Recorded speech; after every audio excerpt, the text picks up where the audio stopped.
Miren, por varias semanas hemos estado compartiendo este tema. Léanlo conmigo. Pero yo se los voy a leer a ustedes. Te toca a ti. Estamos viendo este tema, hemos analizado esta idea de que Dios en su plan eterno decide que tú puedes participar. ¿Usted le da gracias a Dios por eso? Y hemos visto esta invitación de Dios a trabajar en algunos personajes que hemos estado tocando aquí. Primero vimos a Moisés y vimos que es Dios quien llama, que es Dios quien envía y es Dios quien promete estar presente. Así que aún cuando tú participas en este llamado, esto no es tuyo, esto es de Dios. Y Dios en un momento dado, cuando Moisés empezó ¿cómo se llama esto? A titubear, a tambalearse, a tener un poquito de miedo, Dios le dijo, ¿y qué tú tienes en la mano, Moisés? Y Moisés tenía en su mano una vara de pastor, porque él era un pastor de ovejas, y Dios lo transformó en la vara de Dios. Dios transforma lo que tú tienes. Nos dimos cuenta cuando vimos que este pueblo era un poquito cabeciduro, no como ustedes, que a veces uno quiere que la justicia de Dios descienda y castigue, y nos dimos cuenta que el pueblo sí es de Dios, pero que es nuestro también y tenemos que verlo como Dios los ve. Después nos movemos a Gedeón y vimos que Gedeón se veía a sí mismo un hombre miedoso o atemorizado, ¿verdad? Quizás él no era miedoso, pero estaba atemorizado, vivía en un contexto, en un momento en la historia de Israel donde los madianitas, ejércitos del este de Israel, atacaban y el pueblo estaba completamente dominado. Pero Dios veía a Gedeón como un guerrero valiente. Tenemos que vernos como Dios nos ve. También nos dimos cuenta que lo primero que Dios le exigió a Gedeón es que hiciera de su testimonio algo público. Nosotros no podemos ser creyentes en secreto. No hay una CIA evangélica. Lo que tú crees, lo que dices, lo tienes que poner en acción y se ve. Nuestro testimonio es público. Y la semana pasada hablamos de que no es nada más lo que tú dices, es lo que tú haces. Y en todas estas historias hemos recalcado lo que es nuestra declaración de visión, la manera en que nosotros como iglesia queremos responder a ese llamado que Dios nos hace. Y ya no lo hemos memorizado, ¿verdad? Seremos, fluye. El examen es mañana, a ver. Nosotros queremos ser, y ya dijimos que seremos una iglesia que fluye como un río de bendición en nuestra comunidad. Nosotros queremos fluir, ir, salir, llegar a donde están aquellas personas que necesitan este mensaje de salvación. Queremos hacer y no meramente decir. Queremos que este mensaje que Dios nos ha dado lleguen a aquellas personas que necesitan escuchar ese mensaje. Y hoy yo quiero seguir con este tema y quiero tomar como modelo el llamado de Dios a otro personaje que tenemos en la Biblia, que también es bien conocido. Su historia es espectacular desde su mismo nacimiento. Y su llamado viene cuando es todavía un niño. Y su nombre es Samuel, y lo conocemos bien. Y yo quiero ver parte de su historia con ustedes hoy, porque es la manera en que Samuel trabaja y lo que sucede a su alrededor en el llamado que Dios le hace. Yo creo que también nos da a nosotros pautas. Si es que queremos ser una iglesia que fluye como un río, si queremos ser personajes o personas en el plan de Dios, que hagamos un impacto positivo, pues este pasaje nos va a ayudar un poquito, porque recuerda, ¿te toca a quién? Me gusta como Ramón me responde de ahí atrás. Me toca a mí, dice él. Te toca a ti. Es a ti que Dios ha llamado a trabajar en su plan eterno. Y nosotros dejamos al pueblo de Israel cuando terminamos la historia de Gedeón con el mismo problema que han tenido desde que lo vimos. Dios había hecho grandes cosas en el principio del ministerio de Gedeón. Al final, Gedeón no terminó muy bien. Y si leemos los capítulos en el libro de Jueces, después del capítulo 8 que vimos, vamos a ver este patrón repetido una y otra vez. El pueblo cae y vuelve a la idolatría, a adorar dioses que no son Jehová. El pueblo pide misericordia cuando Dios los castiga, porque déjame decirte que Dios castiga el pecado, Dios castiga la desobediencia. Nos gusta decir que Dios es amor, pero Dios también es juez. Dios también juzga el pecado, lo señala y lo castiga, y Dios usaba a los pueblos alrededor de Israel para castigarlos. ¿Y qué hacían ellos? Clamaban a Dios, ¡ay, ayúdame! Y Dios, que es misericordioso, ¿qué hacía? Les enviaba un líder que los libraba de sus opresores. Pero el pueblo volvía y caía en el mismo patrón. Y cada vez, en el libro de Jueces, usted lo puede leer, la situación va empeorando. Y me parece que hay una lección para nosotros aquí. ¿Ustedes creen que hay una lección aquí, sí o no? Digan sí, pastor, porque es que la hay. La quieran oír o no. Si seguimos repitiendo un patrón de desobediencia en nuestras vidas, las consecuencias serán peor cada vez.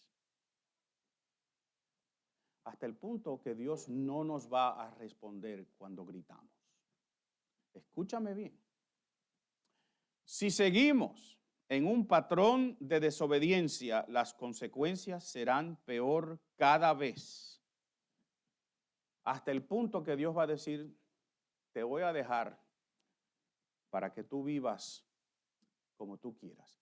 Y así dejamos el pueblo de Israel. Y si usted lee las últimas frases del libro de Jueces, dice, en Israel no había rey, no había líder, y cada uno hacía como le daba la gana, literalmente. Qué triste, ¿verdad? Pero yo sirvo a un Dios, y tú también, que nunca se da por vencido. Y Dios decide enviar otro líder, un nuevo líder, pero este va a ser diferente a los otros. Este, que se llama Samuel, va a ser llamado desde su niñez. Y Dios va a estar con él en una manera espectacular.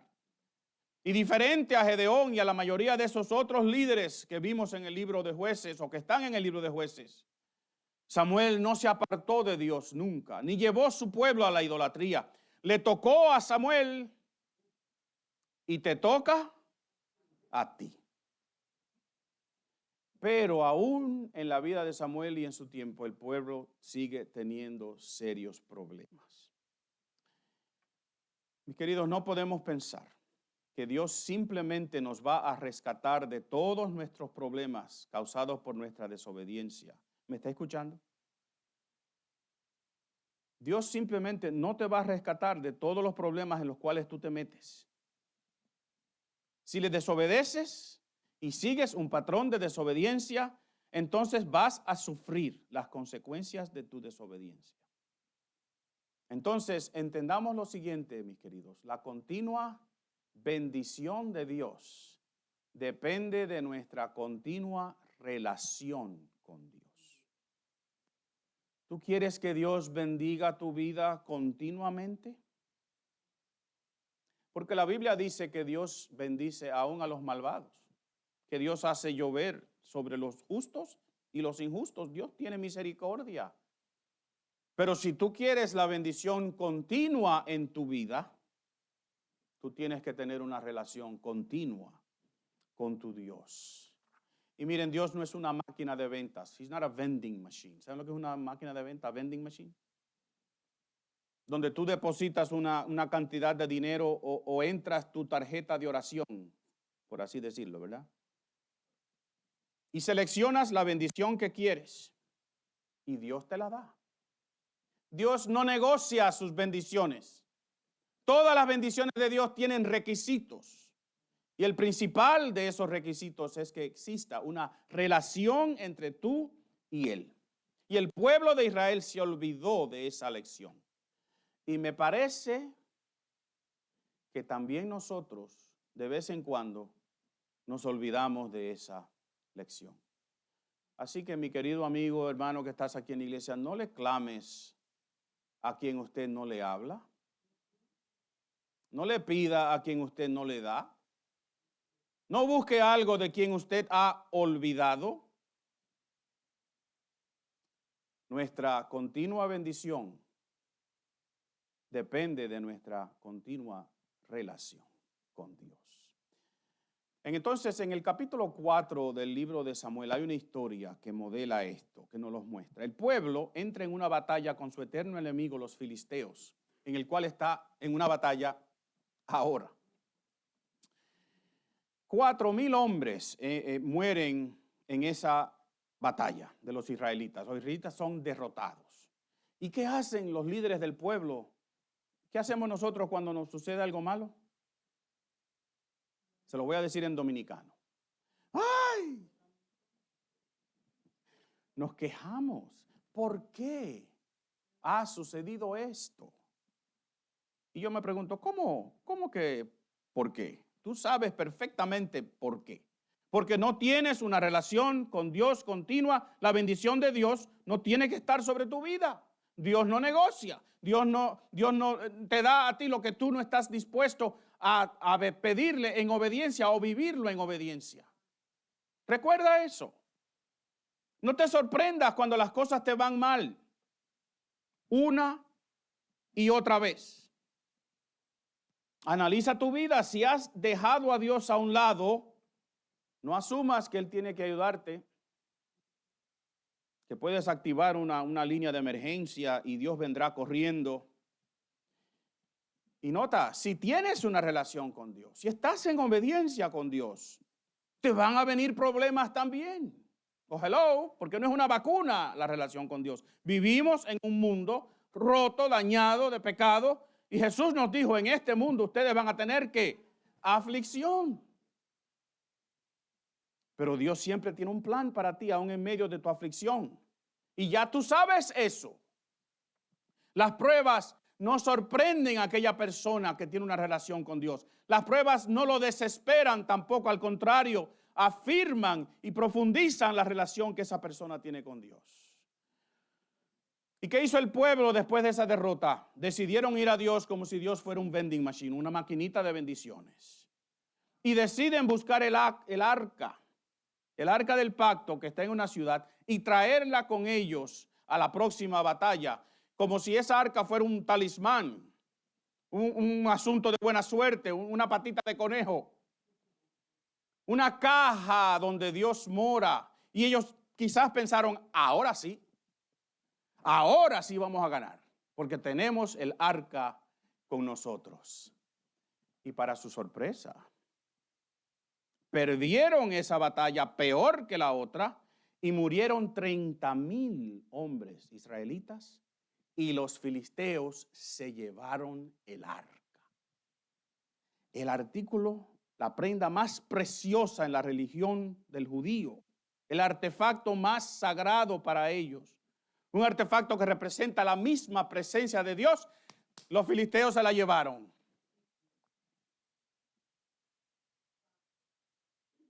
Y el pueblo huyó desesperado. Mis queridos, se los repito, Dios no está detrás del vidrio de una maquinita de ventas. Una maquinita donde tú vas a buscar tu bendición y tu socorro cuando ya no puedes más. Cuando no has tenido nada que ver con Dios por un tiempo, pero me sucedió algo, déjame ir a mi maquinita. Porque déjame decir que Dios es soberano, Dios es creador, Dios es todopoderoso, Dios es inmensurable, inconcebible, santo, inimaginable, maravilloso. Él no está en una cajita. No es aquí que está Dios, Dios es. No convertamos a Dios en un artículo de emergencia nuestra. Pero ¿saben algo? Dios tampoco es rehén de batallas, ni permite que lo ridiculicen. Los filisteos pusieron esa arca en su templo, ¿verdad? En el templo de Dagón, como un trofeo. Y en la noche esa estatua cayó. Y los filisteos dijeron, bueno, algo pasó, la pusieron de pie otra vez. Y la próxima noche la estatua cayó otra vez y se le rompieron las manos y los pies. Y los filisteos dijeron, ¿sabe que a veces el no creyente entiende más la presencia de Dios que nosotros mismos? Y dijeron, vamos a deshacernos de esto. Y le mandaron el arca para atrás a los israelitas y se desesperaron. Y así llegamos al capítulo que yo quiero leer con ustedes hoy. Todo esto para que entendamos algo que va a suceder con nosotros hoy. Así que vaya conmigo al capítulo 7 del libro de Primera de Samuel. Y vamos a leer los versos del 1 al 12. Primera de Samuel 7, del 1 al 12 lo voy a proyectar en la pantalla. Estoy leyendo en la Nueva Traducción Viviente. El arca llega a este sitio. Los hombres de Kiriat Jearim fueron por el arca del Señor, la llevaron a la casa de Abinadab, que estaba en las laderas de las montañas, y comisionaron a su hijo Eleazar para que se encargara de ella. El arca permaneció en Kiriat Jearim mucho tiempo, 20 años en total. Y durante ese tiempo, todos los israelitas se lamentaron, porque parecía que el Señor los había abandonado. Entonces Samuel le dijo a todo el pueblo de Israel, si de todo corazón desean volver al Señor, desháganse de sus dioses ajenos y de las imágenes de Astoret. Dediquen su corazón al Señor y obedézcanlo solamente a Él. Entonces Él los rescatará de los filisteos. Así que los israelitas se deshicieron de todas sus imágenes de Baal y de Astoret y adoraron únicamente al Señor. Y después Samuel les dijo, reúnan a todo el pueblo en Mizpa, y yo oraré al Señor por ustedes. Y de manera que se reunieron en Mizpa, y en una gran ceremonia sacaron agua de un pozo y la derramaron delante del Señor. Y asimismo no comieron durante todo el día, y confesaron que habían pecado contra el Señor. Y fue en Mizpa que donde Samuel se convirtió en juez de Israel. Y cuando los gobernantes filisteos se enteraron de que Israel se había reunido en Mizpa, ¿qué ustedes creen que hicieron? Movilizaron su ejército y avanzaron. Y el miedo invadió a los israelitas cuando supieron que los filisteos se acercaban. No dejes de rogarle al Señor nuestro Dios que nos salve de los filisteos, le suplicaron a Samuel. Entonces Samuel tomó un cordero y lo ofreció al Señor como ofrenda quemada entera. Rogó al Señor que ayudara a Israel y el Señor le contestó. Entonces, justo en el momento en que Samuel sacrificaba la ofrenda quemada, llegaron los filisteos para atacar a Israel. Pero ese día el Señor habló con una poderosa voz de trueno desde el cielo y causó tal confusión entre los filisteos que los israelitas los derrotaron. Y los hombres de Israel los persiguieron desde Mizpa hasta un lugar debajo de Betcar, matándolos a lo largo del camino. Y luego Samuel tomó una piedra grande y la colocó entre las ciudades de Mizpa y Jesana.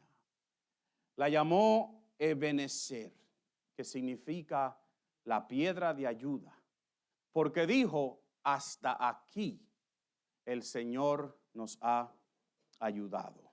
Esta es la palabra de Dios. Miren, mis queridos, el ejército israelita tenía el arca. Tenían el arca ya en su territorio, pero no tenían una relación con Dios. Tener una Biblia no es tener una relación con Dios. Venir a la iglesia no es tener una relación con Dios. Y especialmente cuando necesito algo y clamo, eso no quiere decir que tengo una relación con Dios. Ellos dicen que el Señor parecía haberlos abandonado, y ¿saben qué? Yo creo que sí. En un sentido, Dios los había abandonado. Dios no se había ido a ningún sitio, que Dios no se mueve, Dios es. Pero ellos no tenían una relación con Dios. No tenían la presencia de Dios en sus vidas porque todavía seguían adorando a los dioses de las otras naciones. Y eso era un obstáculo para tener una relación con Dios. ¿Saben por qué? Porque Dios no comparte su gloria y Dios no comparte su culto con nadie. Dios no comparte la atención con nadie. Dios no comparte su reverencia con nadie, ni con nada. Entonces Dios sí levantó a este líder, Samuel, alguien como tú y yo, aunque un poquito más espectacular quizás. Y le dio Samuel al pueblo 3 instrucciones que yo quiero compartir con ustedes que están en este pasaje. Y aprendamos de esto. Primero les dijo, tienes que deshacerte de los dioses ajenos, y lo puse en comillas, porque ninguno de nosotros tiene dioses ajenos, ¿verdad que no? En su casa no hay estatuas, yo espero.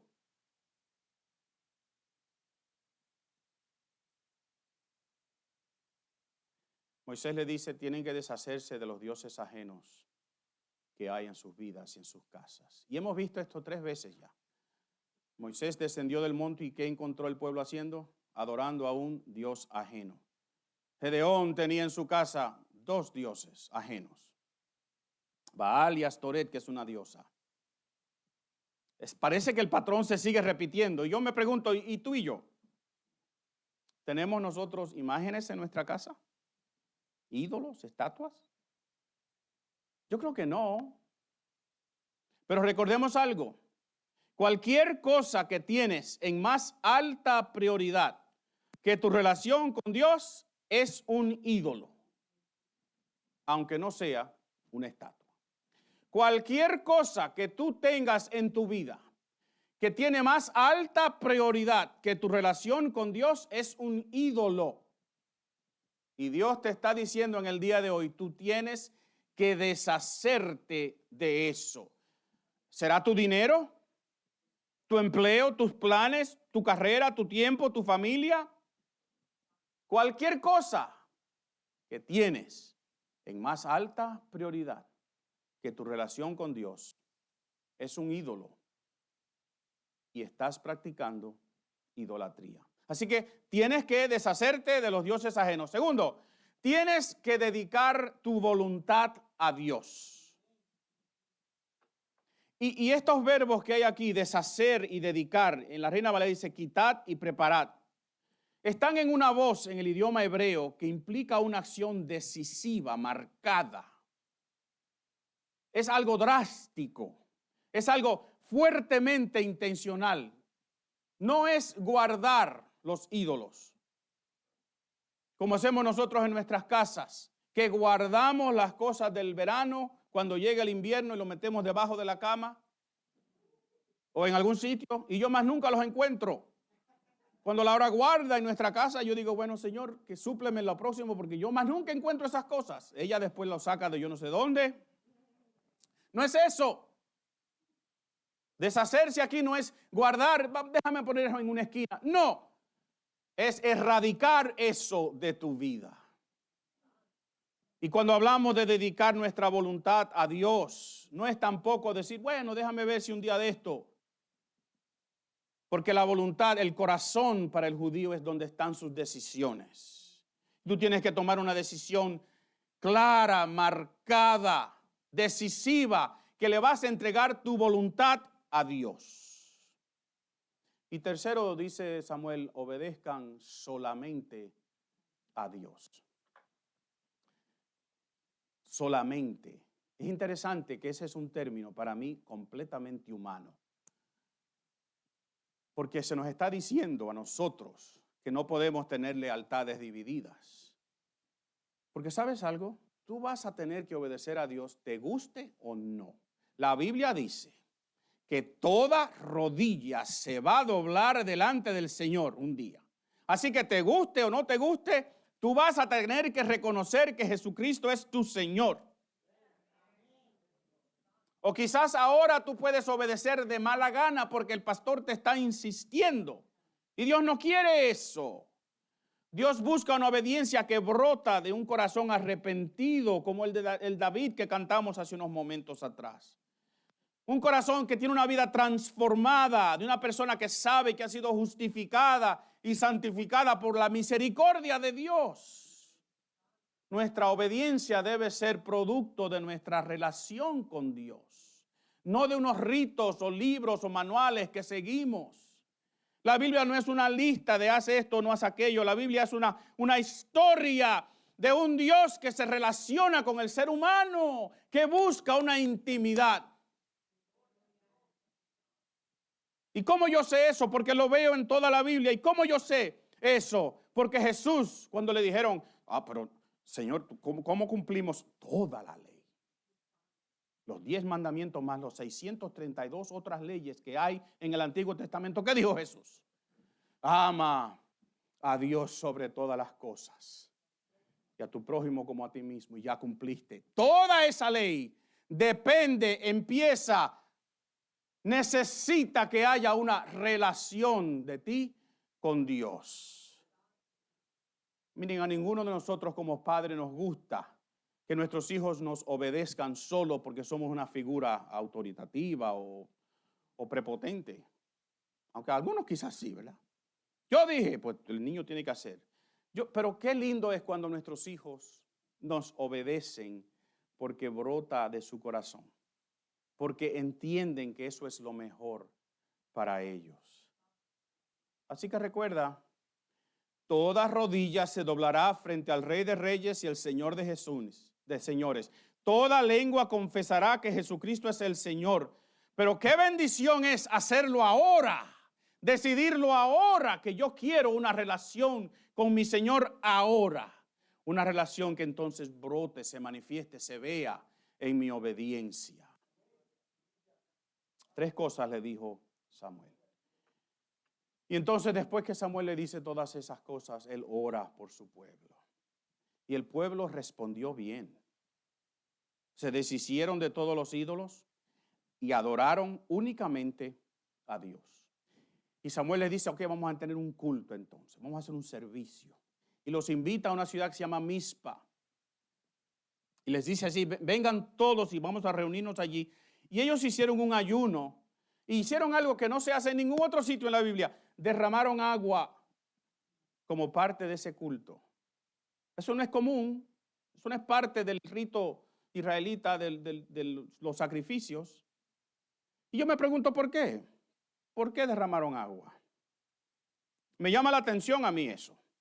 Que este ayuno de no comer también incluía no tomar agua. Sacaron agua de un pozo y en vez de tomársela, ¿qué hicieron? La derramaron. Y el agua en el Medio Oriente es símbolo de qué? En un desierto, ¿qué es lo que tú más necesitas? Agua. El agua es vida. Y yo creo que ellos estaban diciendo, nosotros tenemos que darnos cuenta, o nos damos cuenta, que aún el agua la tengo que derramar delante de mi Dios. Que sin Dios, aún si tengo agua, no tengo vida. Piénsalo un momentito.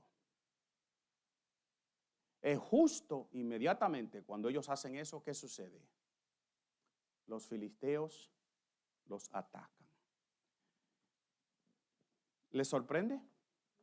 A mí no me sorprende. Cada vez, escúchame bien, cada vez que tú empieces a obedecer al Señor otra vez, ¿qué va a suceder? Tu enemigo te va a atacar. Y lo dijimos ya 2 o 3 veces aquí, es un concepto medio raro. Si el diablo no te está molestando, no le des gracias a Dios.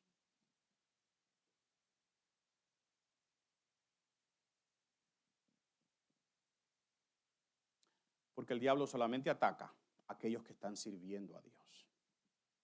Porque los perdidos ya están perdidos, ¿verdad que sí? Los que no tienen una relación con Dios ya van para el infierno. Lo siento mucho si usted no cree eso. Cuando el diablo te ataca porque sabes que tienes una relación con Dios y estás obedeciendo a Dios. Así que no te sorprendas que te vienen dificultades a la vida cuando tú decides obedecer. Cuando tú finalmente dices, Señor, yo voy a dejar esto, yo voy a encaminarme contigo otra vez. Ahí viene el enemigo y te ataca, y lo hizo inmediatamente. ¿Y el pueblo qué hizo? Lo que refleja la situación en la que han estado todos estos años. Le piden a Samuel que ore por ellos.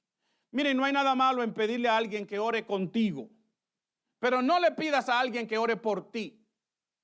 Digan amén. Así que ahora más nadie aquí en la iglesia, desde aquí hasta que yo me retire, me va a decir, pastor, ora por mí.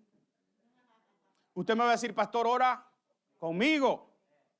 Pastor, yo estoy orando por esto, acompáñame.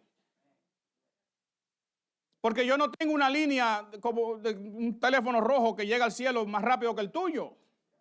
Yo no puedo orar y pedirle a Dios algo que tú no puedes orar y pedirle a Dios. Porque si tú tienes una relación con el Padre que Jesús compró en la cruz del Calvario, tú no necesitas a alguien que ore en nombre tuyo.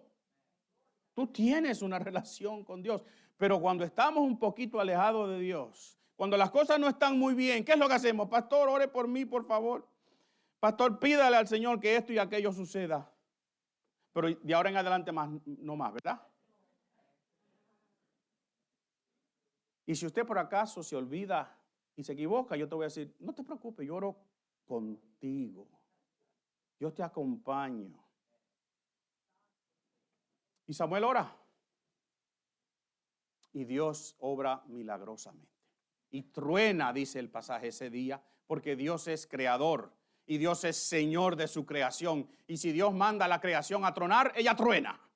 Y los fariseos, los filistinos, los filisteos, ellos, esa gente, huyeron, se atacaron ellos mismos, igual que pasó con Gedeón, y el pueblo los venció. Y aquí está lo último que yo quiero compartir con ustedes de esta historia. Porque después de esa gran victoria, Samuel erige un monumento, un recordatorio. Él toma una piedra grande y la coloca en un sitio específico entre dos ciudades donde esa piedra fuese visible. Parece que al lado de una carretera, que todo el que pasara por ahí iba a ver esa piedra. Y llamó esa piedra Eben-Ezer, que no quiere decir hasta aquí nos ayudó Jehová. Quiere decir la piedra de ayuda. Y Samuel dijo, porque hasta aquí nos ayudó Jehová. Hasta aquí nos ayudó Jehová. Y como a mí me gusta hacer, yo no sé usted, yo me puse a pensar, ¿qué quiere decir hasta aquí? ¿Es geográfico? ¿Es temporal hasta este momento? ¿Es otra cosa?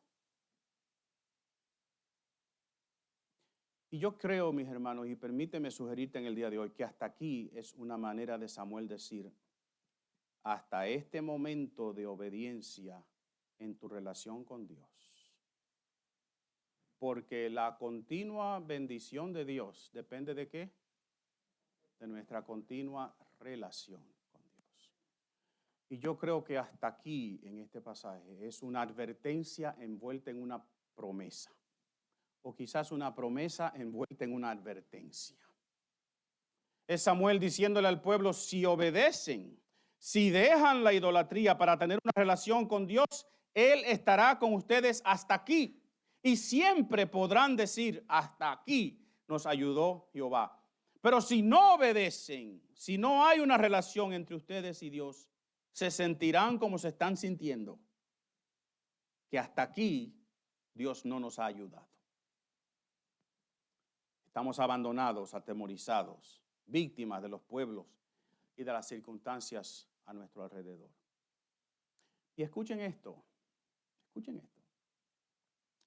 Esa batalla que yo les describí al principio, donde murieron estos 30,000 israelitas, se celebró en una ciudad, alrededor de una ciudad. ¿Saben cómo se llamaba la ciudad? Adivinen, santamente. Se llamaba Eben-Ezer, la piedra de ayuda. ¿Ustedes creen que es una coincidencia que Samuel le haya puesto a esta piedra con el mismo nombre que tenía aquella ciudad? ¿Cuál es la diferencia entre esos dos Eben-Ezer? Porque la piedra es un símbolo, ¿verdad que sí? Los símbolos no tienen valor en sí. Los símbolos solamente tienen valor cuando apuntan a algo y tú reconoces a lo que ellos apuntan. Y esta piedra de ayuda, esta declaración, era un llamado al pueblo a tener una relación con Dios. La primera vez fueron derrotados, aunque creían que tenían con ellos la presencia de Dios, la llevaban en una cajita. La segunda vez Dios le dio una espectacular victoria porque Dios estaba allí con ellos. ¿Por qué? Porque habían confesado su pecado, se habían arrepentido de su idolatría, porque habían quitado los dioses que habían en sus casas, porque habían puesto su corazón hacia Dios y porque habían declarado su obediencia total y única a Dios y solamente a Dios. Mi querido hermano, amigo, Eben Ezer, la piedra de ayuda, y la declaración que implica esta piedra, hasta aquí nos ayudó Jehová, es un mensaje claro para nosotros en el día de hoy. Dios promete su presencia, ¿hasta cuándo? Hasta aquí. Pero esa promesa está condicionada con nosotros tener una relación con Él. Una relación donde Él sea primero. Una relación que no nos deje entonces indefensos, alejados de Dios, sin agua, por así decirlo. Así que recuerda las 3 instrucciones de Samuel. Deshácete de cualquier cosa que sea una prioridad más alta que Dios en tu vida. Apunta tu corazón, tu voluntad hacia Dios. Y obedece a Dios solamente. O si no, a ídolos en tu vida. Ebenezer es una piedra de ayuda. ¿Hasta cuándo? Es un monumento conmemorativo que Dios siempre está con nosotros cuando tenemos una relación con Él. Pero es un símbolo nada más. Los símbolos no tienen importancia en sí. Nosotros no adoramos símbolos, ¿verdad que no? No tenemos esa cruz ahí atrás para adorarla. Es un símbolo que apunta a la obra vicaria y sustitutoria de Cristo en la cruz por nosotros. ¿Verdad que sí? Miren, el jueves de esta semana yo llevé a mis nietos a la escuela como es mi costumbre. Interesante que el año pasado cuando yo llevaba a mis nietos yo me estacionaba, salía con ellos de la mano y entraba a la escuela y los dejaba allí en la puerta. Ahora no, ahora me dicen, Abu, we're too big. Son muy grandes. Y tengo que dejarlos en la calzada al frente de la escuela donde ellos salen. Y yo llego por la mañana y llegan otras gentes y nos estacionamos ahí, hacemos una fila hasta que uno esté cerca y los pueda dejar. Y como a mí me gusta alinearme bien con la calzada, pues yo esperé porque habían 3 carros delante de mí. Entonces, la mamá que estaba en el primer carro, yo no sé lo que estaba haciendo. Yo no sé si estaba dándole desayuno a sus muchachos todavía o vistiéndolo, yo no sé. Pero se tardaba y se tardaba y se tardaba. Y yo, ¿pero qué pasa? Entonces la señora que estaba detrás de ella sacó a su niño, lo mandó para la escuela y logró sacar su carro. Y yo dije que bueno, la que está delante de mí va a avanzar y yo me voy a colocar bien, pero la que estaba delante de mí, yo no sé qué estaba pensando tampoco. Y usted sabe que uno dice, pero ¿qué pasa? Entonces uno mira en el retrovisor, en el espejito y uno ve atrás que la gente está inquieta. Y tú ves que los carros se mueven y la gente hace esto. ¿Qué quiere decir eso? ¿Qué es lo que pasa? ¿Por qué no nos movemos? ¿Qué pasa? Y la señora que estaba atrás de mí hizo una movida de ese estilo Nueva York. Me salió de atrás de mí y se metió de cabeza en ese espacio que estaba vacío. Y yo dije, oh, come on. E hice esa señal universal de ¿qué es lo que tú estás haciendo? ¿Te has hecho esa señal en su carro? Y Zoe me dijo, Abu, what's the matter? ¿Qué pasa? Y me bajó la bilirrubina, ¿verdad? Porque uno tiene que decir, yo no puedo ser mal ejemplo. Entonces tuve que esperar ahí pacientemente hasta que aquella señora, yo no sé qué es lo que estaba haciendo con sus hijos. Y la señora aquella, que estaba en un BMW, por cierto, la que había chillado sus gomas, salió de su carro, me saludó y sonrió. Y a mí me dio vergüenza y miré hacia abajo. Y vi que llevaba una camisa que tiene el símbolo de la alianza y de esta iglesia. Yo dije, ¿qué hubiese pensado aquella señora si se hubiese dado cuenta de mi actitud? Son símbolos, ¿verdad que sí? No tienen significado en sí mismo, pero sí a lo que apuntan. Y me acordé de la piedra de Samuel. Es un símbolo, pero un símbolo que apunta hacia algo. La continua bendición de Dios depende de nuestra continua relación con Dios. Entonces, mis queridos hermanos, Ebenezer, la piedra de ayuda, debe significar lo mismo para nosotros que significó para Israel en aquel día. Dios promete su ayuda, promete su presencia, promete socorrernos, pero necesitamos tener una relación con Él. ¿Estamos dispuestos a deshacernos de los ídolos? Pregúntate, ¿estás dispuesto a dedicar tu voluntad, tus decisiones a Dios? Y estás dispuesto a decir, yo solamente obedezco a Dios. Si queremos ser una iglesia que fluye como un río de bendición a nuestra comunidad, tenemos que tener una relación con Dios. Yo quiero orar contigo en este día. Vamos a orar. Dobla tu cabeza.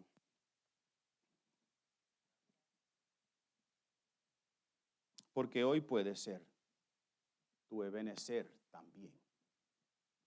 Hoy puede ser el día que tú dices, ya no más. Ya no más. Ahora me dedico a Dios. Ahora entrego mi voluntad a Dios. Ahora entrego mi vida a Dios.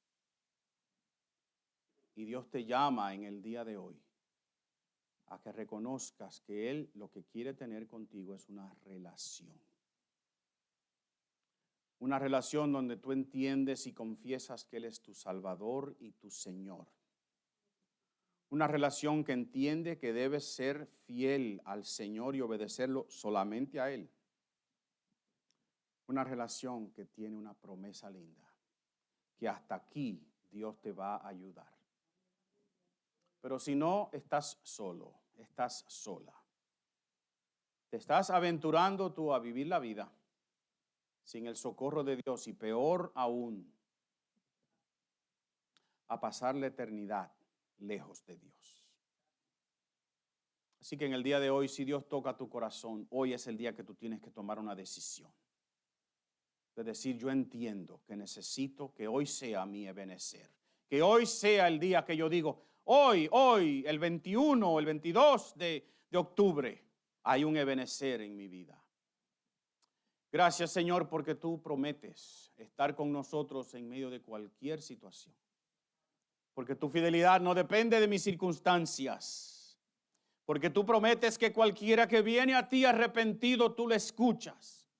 Y tú le das salvación que solamente tú puedes darle. Que tú rescatas como solamente tú puedes rescatar. Ayúdanos a entender eso, Dios, en el día de hoy.